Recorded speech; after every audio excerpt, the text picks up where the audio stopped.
Hai Sobat Aspen dimanapun Anda berada, senang sekali Air and Spaceman Podcast hadir menjumpai kalian semua. Bagaimana kabarnya hari ini? Semoga selalu dalam keadaan sehat dan pastinya selalu semangat ya. Karena saya, Suara Madina, tentunya selalu semangat karena ini merupakan podcast perdana dari Asmen Podcast. Nah, kita nanti akan ngobrol-ngobrol bersama dengan narasumber yang pastinya berkompeten di bidangnya. Apalagi ini merupakan podcast perdana, maka dari itu nanti masyarakat tentunya Sobat Asmen semua akan mendapatkan informasi dan juga kita akan sama-sama ngobrol nih bersama dengan narasumber yang tentunya sudah berkesempatan hadir hari ini di Asmen Podcast. Langsung saja saya akan memperkenalkan narasumber yang kali ini sudah hadir, yaitu Marsma TNI Dr. Penny Rajendra ST MSc selaku Chairman dari NASPCI, National Air and Space Power Center of Indonesia. Halo Pak Penny. Halo. Salam sehat, kabarnya hari ini bagaimana Pak? Salam sehat, baik-baik saja. Baik ya sehat Pak. Selalu, semoga Mbak Dina juga sehat. Pasti dong, Pak Penny, terima kasih nih tentunya sudah hadir pada Asmen Podcast kali ini. Dan sebelumnya juga Pak, ini merupakan podcast perdana ya, congratulations. NASPCI sudah memberikan wadah dan juga kesempatan untuk Sobat Aspen ini bisa mendapatkan banyak informasi ya Pak ya, tentunya terkait dengan udara dan juga antariksa. Apalagi juga nih Sobat Asmen, ternyata ini juga kolaborasi antara Dispen TNI AU dengan NASPCI. Nah, untuk awal yang ingin saya tanyakan kepada Pak Penny terlebih dahulu, apalagi Pak Penny ini adalah chairman di NASPCI. Kenapa sih Pak akhirnya NASPCI merealisasikan adanya podcast? Mungkin tujuannya untuk apa sih Pak? Ya, ini merupakan podcast yang sangat kami harapkan ada karena merupakan wahana untuk dapat memberikan sosialisasi maupun edukasi terhadap isu-isu yang sangat berkembang berkaitan dengan soal-soal udara dan antariksa.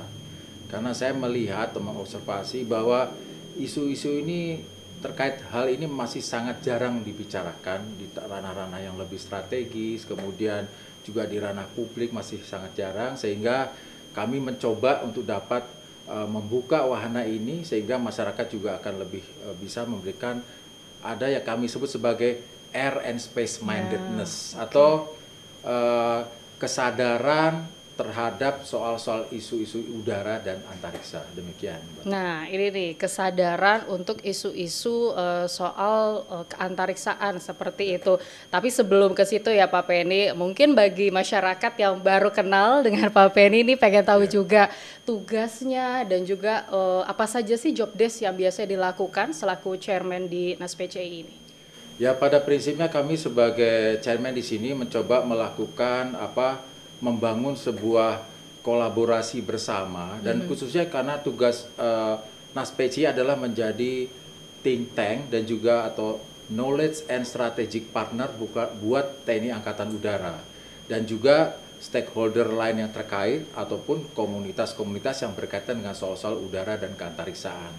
Jadi kami mencoba menghubungkan semua pihak-pihak atau stakeholder melaksanakan kegiatan-kegiatan berupa diskusi misal, kemudian juga seminar antariksa yang pernah kami lakukan beberapa tahun lalu, ataupun kegiatan-kegiatan lain yang mengarah atau berorientasi pada soal-soal udara dan antariksa pada isu-isu yang strategis ya.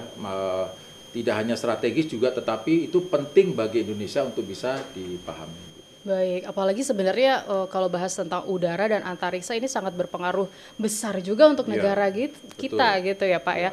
Nah lalu tadi kan kita sudah sedikit tahu lah tentang profil dan juga mungkin bukan profil, lebih ke job desk gitu ya Pak ya. NASPCI ini hadir gitu untuk bisa memberikan edukasi juga pastinya dengan berbagai kegiatan yang ada. Tapi Pak Penny sebenarnya kalau bahas tentang sedikit lah sejarah dari NASPCI ini hadir tentunya untuk mendukung TNI AU ya Pak ya. Ini sejak tahun berapa Pak?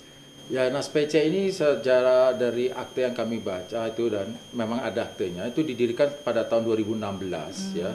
Merupakan lembaga untuk berkomunikasi antar para pakar, praktisi ataupun stakeholder yang berkaitan dengan soal-soal isu udara dan antariksa. beberapa pendiri diantaranya adalah Marskal Purnawiran TNI Cepi Hakim, mantan Kepala Staf Angkatan Udara, dan juga Marskal TNI Purnawiran Agus Supriyatna. Itu diantara dua, ada sekitar 11 orang pendiri ini, dan kami sangat respect dan menghargai dari ide gagasan membentuk NASPCI ini, karena ini sebuah wahana think tank yang menurut saya penting untuk kita teruskan dan juga untuk kita kembangkan ke depan, karena ini menjadi salah satu cara bagi kita, pertama untuk melakukan sosialisasi ke publik terhadap soal-soal udara dan antariksa. Yang kedua juga hal-hal yang di luar dari lembaga ini pun bisa masuk kepada kami sebagai bahan untuk mengambil kebijakan di TNI Angkatan Udara. Jadi ada sebuah semacam link office lah, ibaratnya semacam link office yang menghubungkan antara kepentingan di luar dan kepentingan internal di dalam di TNI Angkatan Udara sendiri. Baik. Begitu. Berarti sudah cukup lama ya Pak ya, dari Ya, sekitar 2016. Nah kalau Pak Penny sendiri sudah menjadi chairman sejak tahun? Kami sudah menjadi chairman sejak tahun 2022. Wow, 2022. Ya. Tergolong baru atau lama nih Pak kira-kira? Ya, masih baru ya. Masih baru, tapi kayaknya capaian dan targetnya ini banyak nih ya Pak Penny ya. Oke, nah sembari kita tadi juga mengetahui gitu tentang bagaimana sejarah dari NASPCI yang ternyata sudah lama sekali ya Pak ya, tentunya dengan mantan-mantan Kasau yang memang mereka punya ambisi tersendiri gitu ya Pak Penny. Tapi kan di luar dari itu NASPCI pasti punya visi dan misi. Nah, visi misi apa yang memang sebagai kekuatan dari RN Space itu? Ya, kami menyusun visi. Ya, visi kami adalah menjadi sebuah lembaga atau yayasan think tank atau lembaga pemikiran dan pembelajaran yang didedikasikan untuk membangun atau mengembangkan solusi-solusi bagi TNI Angkatan Udara, stakeholder terkait maupun komunitas yang terhubung dengan keudaraan dan antariksa. Itu visi kami ke depan. Oke. Gitu, Mbak. Kalau dari sisi misinya apa Pak yang misinya ada 3. Kami yang pertama adalah misi yang kami harapkan dari NASPCI ini menjadi sebuah mitra strategis dan mitra pengetahuan yang meliputi tentang kebijakan-kebijakan jangka panjang khususnya untuk TNI Angkatan Udara. 1. Kemudian yang kedua adalah mendorong air and space mindedness secara nasional. Kemudian yang ketiga adalah membangun ekosistem udara dan antariksa. Begitu. Itu 3 misi kami utama. Baik. Jadi kalau dilihat dari misi tersebut, maka strategic role-nya atau peran strategis NASPCI adalah sebagai strategic and knowledge partner, kemudian sebagai contributor to national air and space policy, dan yang ketiga strategic role-nya adalah sebagai builder atau developer pembangun air and space ecosystem. Kita sudah ada industri kedirgantaraan, contoh PTDI misal, atau industri-industri swasta yang terkait lainnya misalkan, dan juga tetapi pada industri swasta yang berkaitan dengan space saya kira kita belum ada. Nah, itu rencananya atau harapan kami ekosistem ini bisa tumbuh, karena kita mungkin pernah tahu Mbak juga ada rencana pembangunan spaceport di Biak misal. Itu adalah salah satu juga hal yang sangat bernilai strategis. Apabila bisa diwujudkan, kita bisa menjadi salah satu negara yang mampu atau menjadi tempat peluncurannya roket-roket ke antariksa. Nah, ini yang kayaknya penting juga harus publik tahu gitu ya, bagaimana proses dan juga tadi menyinggung visi misi yang dilakukan oleh NASPCI gitu ya Pak ya, demi kebaikan bersama khususnya bagi Indonesia gitu. Nah, tapi Pak Penny, ini yang juga ingin saya tanyakan, mungkin beberapa publik ingin tahu juga nih, seberapa penting sih sebenarnya kita sebagai masyarakat manusia gitu ya Pak ya, harus tahu tentang air and space gitu, dan mungkin mulainya harus dari mana nih kalau seandainya kita ingin belajar banyak tentang air and space? Ya kalau dilihat pentingnya, kalau dilihat luas wilayah Indonesia itu sekitar 2/3 itu laut ya, mungkin 1/3 darat. Tapi 3/3 kan udara, semua meliputi darat dan laut itu udara. Di atasnya udara itu antariksa, kan begitu ya. Jadi kalau dilihat dari secara kehidupan, betapa pentingnya ruang ini bagi kita, karena ini merupakan sebuah ruang strategis, karena Indonesia ini berada di daerah center of gravity-nya Asia Pasifik, sehingga Indonesia sangat bernilai strategis. Jadi ada strategic landscape, ada juga istilahnya critical scape Indonesia ini. Ini dua hal yang menjadi penting. Nah, salah satu kunci pentingnya adalah peran udara dan antariksa. Contoh begini, pada tahun 76 Bapak Presiden Soeharto itu meluncurkan sistem komunikasi satelit domestik itu satelit. Karena Pak Harto sudah berpikir jauh pada masa itu dengan nama Palapat, itu menyatukan seluruh wilayah yang terdistribusi. Karena Indonesia kan sekian belas ribu pulau terdistribusi. Satu-satunya wahana yang bisa menyatukan secara lebih mudah diantara dengan satelit. Itu diantaranya, itu peran strategisnya. Dan kalau dinilai pada tahun 76 itu, Indonesia adalah termasuk negara ketiga di dunia yang memiliki satelit pada saat itu. Sehingga sekarang menjadi penting bagi kita untuk mengambil lagi peran strategis ini karena sudah cukup tertinggal cukup lama, sehingga isu-isu ini menurut saya menjadi sangat penting. Jadi contoh juga sekarang dengan ketersediaan yang ada dengan teknologi ini, Gojek misalnya, Gojek, kemudian pembelajaran jarak jauh, pengobatan jarak jauh, semua dilakukan dengan sistem-sistem penggunaan satelit diantaranya. Ini bukan menafikan dari sistem-sistem lain yang ada, tetapi hal ini bagi kita juga menjadi perhatian. Kebetulan domain udara dan antariksa ada di Angkatan Udara, sehingga ini menjadi penting dan strategis bagi Angkatan Udara untuk dapat memahami lebih jauh dan juga bisa mensosialisasikan pentingan ini kepada publik. Begitu. Nah, itu Sobat Asmen, berarti poin pentingnya adalah masyarakat ini perlu tahu dengan adanya penggunaan atau kelebihan dari satelit itu ternyata sangat berpengaruh juga dampaknya kepada keseharian kita gitu ya Pak Penny ya. Nah tapi mungkin kalau tadi yang menarik adalah kita nomor 3 ya Pak ya, nomor 3 di dunia pada saat itu. Mungkin kalau bisa dijelasin apakah memang itu menjadi sebuah pencapaian yang baik atau bagaimana sih Pak? Ya kalau kita lihat pada masa itu berarti kesadaran space mindedness pada saat itu untuk kepentingan strategisnya nasional bagi pembangunan saya kira sudah sangat luar biasa pada saat itu.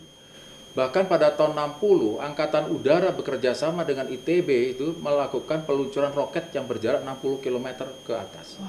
Jadi kita sebenarnya tahun 60-an sudah menyadari pentingan itu dan menurut saya senior-senior kita pada saat itu sudah berpikir jauh, berpikir strategis tentang ruang udara dan di atasnya antariksa ini sebagai sebuah domain yang harus kita kuasai sebetulnya. Namun dengan berjalannya waktu dan juga ada tantangan dan segala macam, tampaknya ini agak tertinggal sehingga dan dengan saat ini pertumbuhan di negara-negara yang maju yang berkembang atau yang disebut sebagai spacefaring nations ini begitu luar biasa sehingga pertumbuhan ketidakamanan di antariksa sekarang juga meningkat sehingga memicu atau memacu adanya angkatan-angkatan yang disebut sebagai Space Force atau Space Command atau angkatan yang berkonsentrasi kepada antariksa untuk menjaga keamanan itu sendiri. Baik, nah yang saat ini sedang atau menjadi fokus areanya di tingkat NAS-PCI itu apa saja sih Pak Penny? Karena kan ini penting juga nih untuk diketahui oleh publik ya. Jadi kami coba menyusun karena ini menurut saya suatu hal yang strategis. Kami membagi ada 4 fokus area yang kami miliki ya. Fokus areanya di antaranya ada 4 hal. Pertama adalah konsep and doctrine. Yang kedua berkaitan dengan law and policy, fokus areanya. Yang ketiga defense, safety and security. Keempat adalah science and technology. Ada 4 fokus area. Nah 4 fokus area karena ini sebagai lembaga think and learning, pemikiran dan pembelajaran, maka kami berharap juga dan juga kami sering bekerja sama dengan institusi di luar kami untuk kepakaran di bidang konsep and doctrine, law and policy, defense, safety and security, termasuk science dan teknologi. Secara perlahan kami melakukan pengembangan kerjasama atau MOU dengan pihak lain supaya apa? Supaya organisasi ini bisa tumbuh. Bisa tumbuh dan bisa memberikan masukan strategis khususnya kepada TNI Angkatan Udara dan juga mungkin stakeholder lain yang membutuhkan. Gitu. Nah ini yang penting adalah kerjasama ya, karena kalau misalnya NAS-PCI berjalan sendiri ya nggak jadi apa-apa, benar nggak sih Pak? Nah ini kan perlunya kolaborasi, kerjasama, contohnya seperti podcast ini, ya kan? Ini kerjasama antara Dispen TNI AU dengan NAS-PCI. Tapi kalau untuk bahas tentang air and space, tentu harus ada kerjasama yang baik dengan pihak negeri maupun swasta. Nah itu kerjasama apa saja yang sudah pernah berjalan dan sejauh ini juga masih berjalan Pak?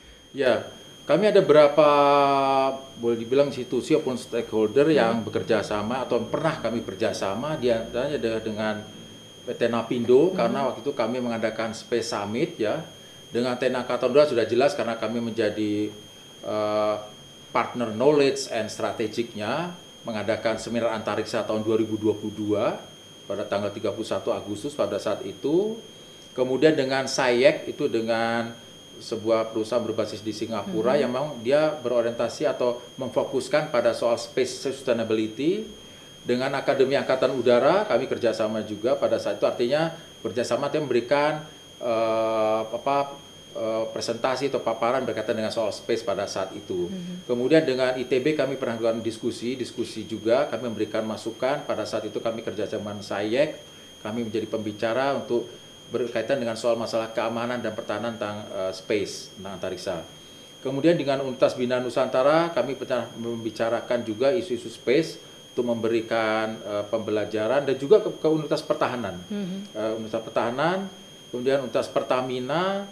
Bahkan pada saat kami melaksanakan Space Summit, Space Seminar, kami juga mengundang pihak dari US Space Command. Jadi US Space Command pernah datang ke NASPCI juga, termasuk United States Pacific Air Force yang punya Amerika. Jadi bila ke sini mendiskusikan sesuatu hal yang berkaitan space. Artinya ini adalah suatu tempat yang menarik untuk bisa berkembang di masa depan, karena isu-isu ini sangat strategis sekarang ini, yang berkaitan dengan keantariksaan khususnya. Nah, ini menarik karena memang bukan hanya menjalin ya silaturahmi lah gitu di sekitar Indonesia saja, tapi juga ke luar negeri. Tapi dari Bapak menjadi chairman, lalu juga banyak tadi kerjasama yang dilakukan gitu, mana sih yang paling menarik? Ya, yang dari beberapa, juga bisa dibagikan oleh publik. Beberapa kegiatan tuh diantara pernah, selain dari itu tadi partnership yang kita lakukan, karena kami menilai partnership, kolaborasi, kerjasama merupakan kunci dari keberhasilan. Saya kira kita tidak bisa akan mampu kalau berjalan sendiri. Betul. Sehingga kita perlu kolaborasi, apalagi saat ini kita perlu kolaborasi. Beberapa kegiatan diantaranya kami juga pernah melakukan kegiatan yang disebut kami namakan NASPCI Courseware. NASPCI Courseware waktu itu kami mengundang pakar, kemudian memberikan semacam kuliah perkenalan kepada mengundang beberapa mahasiswa atau siapapun yang tertarik. Pada itu kami melaksanakan secara free. Tahun berapa itu, Pak? Itu tahun 2022. Okay. Ada sekitar setahun, setelah itu agak terhenti. Kami akan cari waktu lagi kembali. Kemudian seminar antariksa, kemudian Space Summit yang berkaitan atau menjadi bagian forum dari waktu Indo Defense tahun 2022 bulan November. Kemudian beberapa kegiatan lainnya adalah pernah kami adakan di sini. Waktu itu kami menandatangani MOU dengan SAIEC, yaitu FGD yang berkaitan dengan Space Sustainability. Kemudian yang paling menarik lagi adalah diplomatic workshop yang berkaitan dengan antariksa. Kenapa itu disebut menarik? Diplomatic workshop menarik adalah karena di NASPC ini kami pernah mengundang ada 2 duta besar yang datang. Jadi ada 11 negara, 54 peserta, ada 11 negara asing. 1 duta besar dari Chile, 1 duta besar dari Thailand. Kemudian ada juga dari Rusia, dari Cina. Kalau kita tahu, Rusia dan Cina termasuk salah satu negara spacefaring nation yang berkemampuan antariksa. Itu pernah hadir di ruangan ini. Wow. Jadi menurut saya ini momen bagus. Nanti kami akan lanjutkan lagi dengan pihak SAIEC berkaitan dengan diplomatic workshop.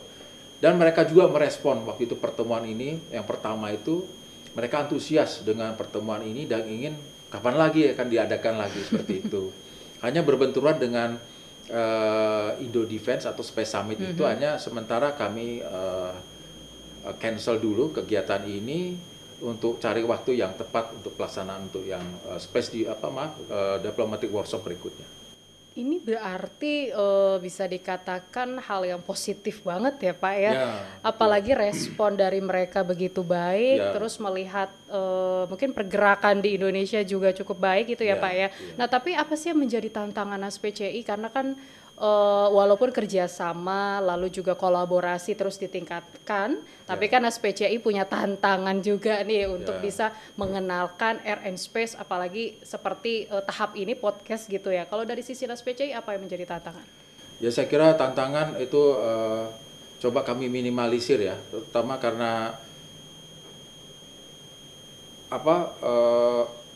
pakar itu termasuk masih yang berorientasi atau memiliki kemampuan yang berkaitan dengan space atau air power, space power di kita ini masih sangat jarang, sehingga itu juga menjadi salah satu hal yang ingin kami coba akumulasi sehingga kita dapat membuat atau sering bertemu, berkomunikasi, mendiskusikan isu-isu ini.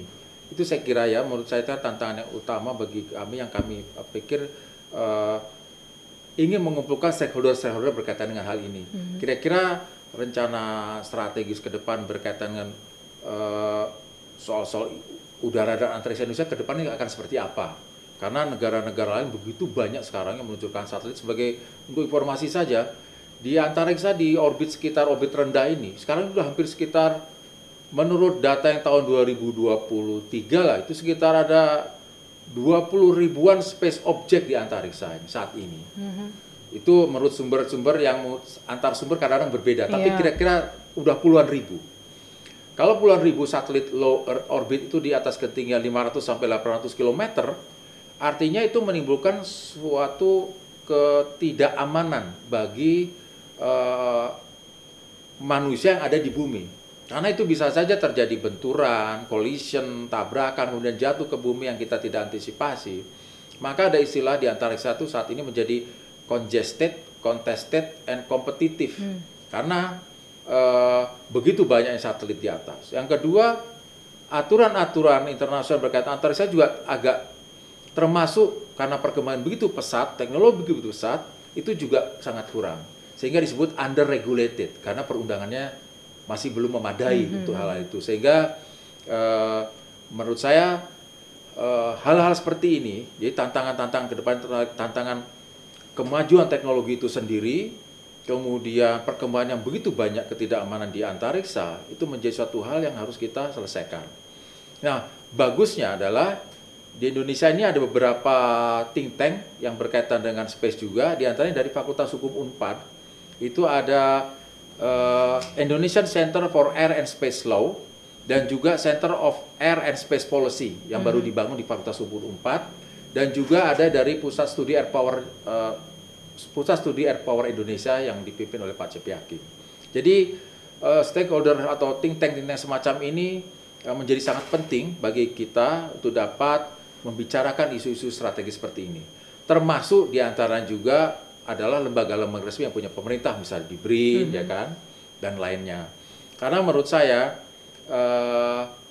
perlu banyak juga think tank untuk dapat memberikan masukan yang kredibel sebagai bagian dari research based policy. Jadi sebuah kebijakan diambil berdasarkan riset yang dilakukan oleh think tank ini. Baik. Begitu, Mbak. Baik.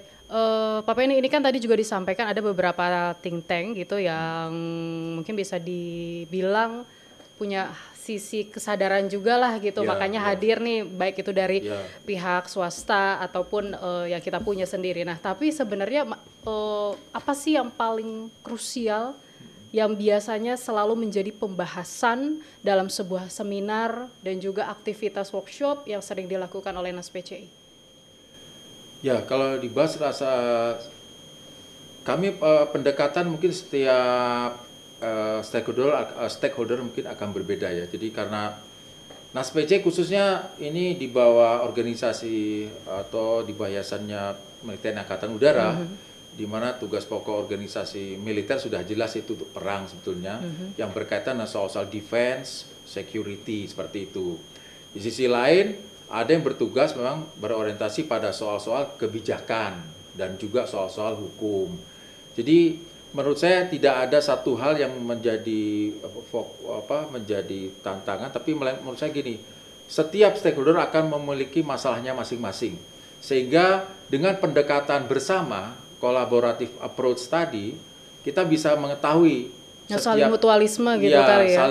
Saling melihat dari berbagai sisi, kita solusi apa yang bisa kita berikan dengan pendekatan atau keputusan yang diambil itu lebih akurat karena kita bisa melihat dari berbagai sudut pandang tadi. Baik. Begitu, Pak. Nah, ini ada hal menarik juga yang ingin saya tanyakan. Tadi Bapak menyampaikan bahwa sudah posisi di antariksa ya Pak, yaitu sudah ada beberapa benda-benda atau satelit gitu yang mungkin akan berpengaruh dengan kehidupan kita ini. Nah, tapi seberapa penting sih Pak masyarakat harus sadar gitu terkait dengan keamanan antariksa yang ada di sana? Karena kan ya kalau kita di sini nganggapnya baik-baik aja gitu, padahal sebenarnya kan menurut pandangan dari Dinas PCI ataupun pihak-pihak terkait kan mereka selalu mensurvei itu ya Pak ya, selalu mengetahui kondisi di sana ibaratnya.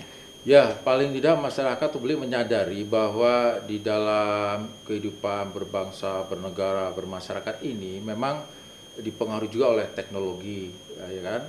Kemudian teknologi juga saat ini sudah begitu membumi, contohnya penggunaan satelit untuk Gojek, untuk banyaklah fitur-fitur lain yang sebetulnya itu diperoleh dari satelit ya, atau dari penggunaan dari sisi antariksa, sehingga mereka pun harus memahami, menyadari bahwa ini adalah hal penting yang perlu mereka ketahui. Tidak saja dari soal-soal apa yang bisa dinikmati, tapi juga ada soal-soal yang bersifat perlu perhatian yang lebih, soal-soal ketidakamanannya juga ada sebetulnya dari sisi antariksa yang seperti yang saya sampaikan di awal tadi. Mungkin bisa saja walaupun itu bukan menjadi tugas publik, tapi menjadi tugasnya misalkan pertahanan udara pasif gitu ya.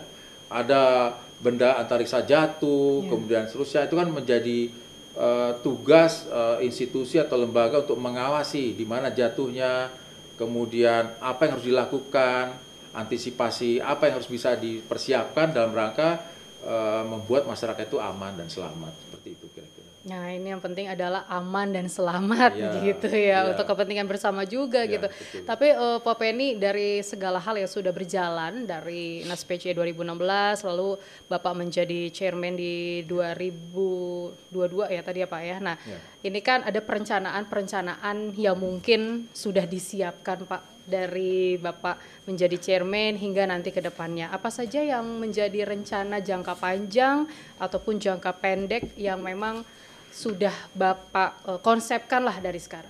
Sebetulnya kami membuat ada perencanaan 5 tahun untuk Dinas PCI, artinya untuk pada tujuan akhirnya adalah menjadi salah satu think tank yang memberikan manfaat besar bagi TNI Angkatan Udara dan juga bisa menjadi berkelas internasional. Artinya juga orang mengenal bahwa Dinas PCI ini adalah think tank yang kredibel. Itu ada beberapa program yang harus kami tempuh.